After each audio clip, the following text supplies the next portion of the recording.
नमस्कार दोस्तों, मनहूस आदमी की कहानी। विजयनगर राज्य के एक गांव में रमैया नामक व्यक्ति रहता था। गांव के सभी लोग उसे मनहूस मानते थे। उनका मानना था कि यदि सुबह उठकर किसी ने सबसे पहले रमैया का चेहरा देख लिया तो उसे पूरे दिन भोजन नसीब नहीं होगा। जब यह बात महाराज कृष्णदेव राय तक पहुंची तो उन्होंने इसकी वास्तविकता जानने का निर्णय लिया। उस रात रमैया को राजमहल बुलाया गया और महाराज के कक्ष के सामने वाले कक्ष में उसके रहने की व्यवस्था की गई। रात भर रमैया उस कक्ष में सोया। अगली सुबह महाराज कृष्णदेव सीधे रमैया के कक्ष में गए और उसका चेहरा देखा। दिन का प्रारंभ रमैया का चेहरा देखने के बाद अब महाराज को देखना था कि उनका दिन कैसा गुजरता है। उस दिन दरबार में जाने के पहले वे भोजन के लिए बैठे ही थे कि उन्हें तुरंत किसी आवश्यक मंत्रणा हेतु बुलवा लिया गया। वे बिना भोजन करे ही दरबार चले गए। दरबार की कार्यवाही जो प्रारंभ हुई तो देर रात तक चलती रही। दरबार की कार्यवाही समाप्त होते तक महाराज कृष्णदेव राय को जोरों की भूख लग आई थी।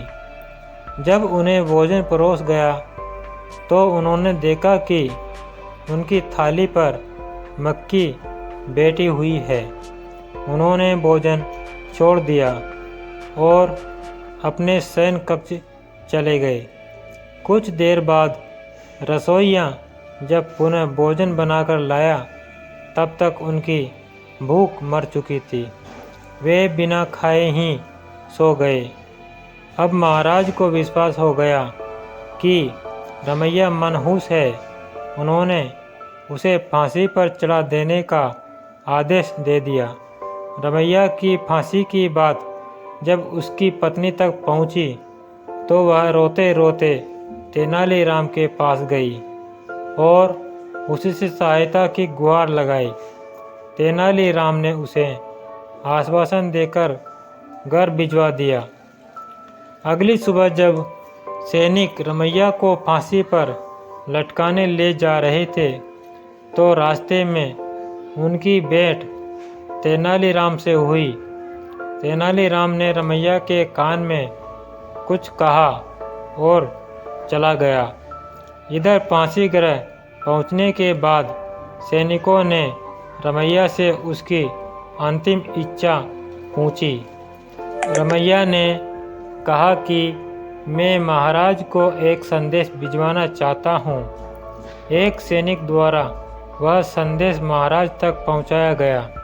संदेश इस प्रकार था, महाराज, सुबह सबसे पहले मेरा चेहरा देखने से किसी को पूरे दिन भोजन नसीब नहीं होता, लेकिन महाराज आपका मुंह देखने पर तो जीवन से हाथ धोना पड़ता है। बताइए ऐसे में ज़्यादा मनहूस कौन है। संदेश पढ़ने के बाद महाराज को अपने अंधविश्वासी सोच पर शर्म आई।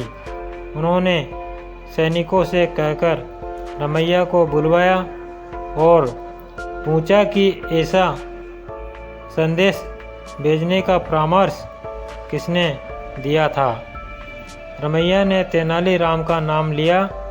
महाराज तेनालीराम की बुद्धिमत्ता से बहुत प्रसन्न हुए। उन्होंने रमैया की फांसी की सज़ा निरस्त कर दी और तेनालीराम को पुरस्कृत किया। इस तरह तेनालीराम की वजह से रमैया के प्राण बच पाए। तो दोस्तों, इस कहानी से यह शिक्षा मिलती है कि अंधविश्वास से दूर रहना चाहिए। धन्यवाद दोस्तों। आपके लिए ऐसी ही मोटिवेशन वीडियो लाता रहता हूँ। तो अगर आप इस चैनल पर नए हो तो चैनल को सब्सक्राइब ज़रूर करें।